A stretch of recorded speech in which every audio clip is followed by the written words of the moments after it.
कितना सुंदर भाव कहा है। 6 तारीख को हरतालिका तीज की पूजन होगी।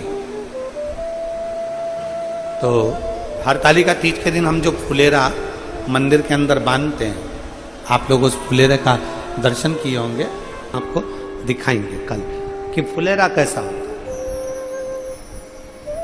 एक गोल या चौकोर कोई रिंग, उसके अंदर मालाएं लटकी, फुलेरा ऐसा पूर्ण मालाएं चारों तरफ इसमें बंदी होती है फुलेरा के अंदर।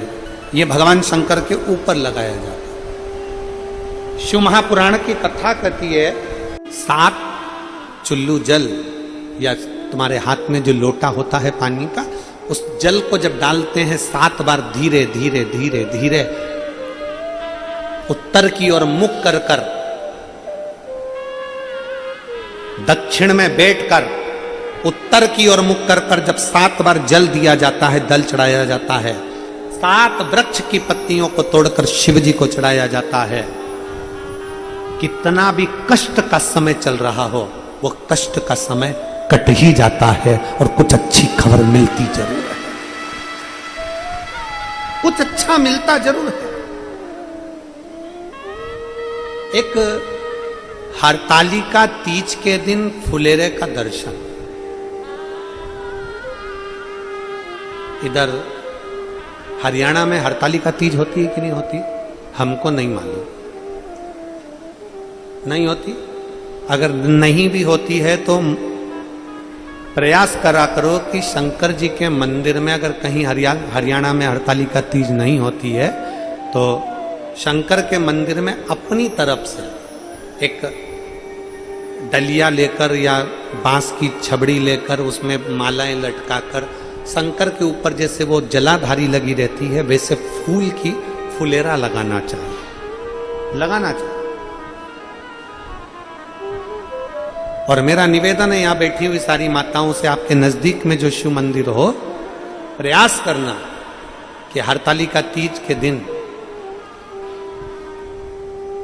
अपनी तरफ से एक फुलेरा अपने घर में तैयार कर लो। माला ही तो लटकाना, एक फूल झूमर जैसा, झूमर जैसा बन सके, प्लास्टिक के फूल का नहीं, ताजे फूल का घर में मिल जाए फूलों, या बाजार से माला लेकर उसका निर्माण करो, प्रयास करो।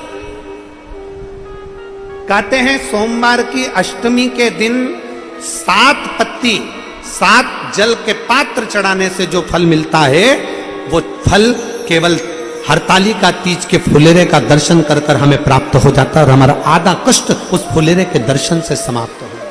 उस फुलेरे दिल से करें, जिस फुलेरे का हम लोग मंदिर में,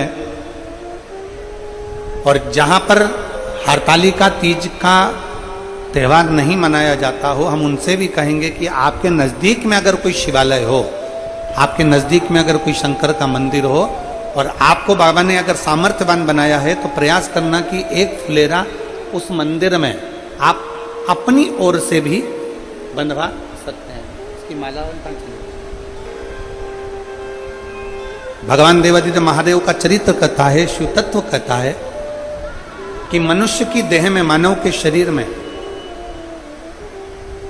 अगर मान लो अनायास अचानक, शिवपुराण कहती है कि कई स्थान ऐसे हैं जहां पर व्यक्ति से पाप कर्म होता है। झाड़ू लगाते समय छोटे छोटे जीव मर जाते हैं, उसका पाप माथे चढ़ जाता है। अग्नि जलाते समय पतंगे जल जाते हैं, उसका पाप माथे चढ़ जाता है।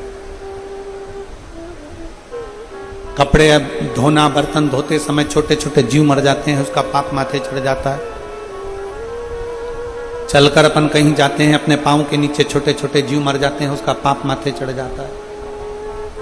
कई स्थान पर व्यक्ति से पाप कर्म होता है। हरतालिका तीज के फुलेरे का मात्र दर्शन कर लेने से ये सारे पाप हमारे छिन्न हो जाते हैं, पाप समाप्त हो जाते हैं,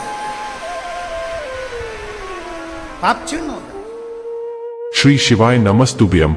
हर हर महादेव। एक लोटा जल सारी समस्या का हल। आशा करता हूं कि आज के इस प्रसंग से आपको ज्ञान का आत्मसात हुआ होगा। भगवान शिव की दया जिस भक्त पर हो जाती है, उसके जीवन की दिशा ही बदल जाती है। ऐसे ही कल्याणकारी उपायों के लिए हमारे YouTube चैनल शिव की दया दिशा को लाइक, शेयर और सब्सक्राइब करें, ताकि हमारा अपने धर्म से जुड़ाव बना रहे और हम सभी एक दूसरे से जुड़े रहे। आपका आत्मबल और विश्वास ही आपकी सफलता है। जिस इंसान का जितना विश्वास होगा, सफलता भी उतनी ही होगी।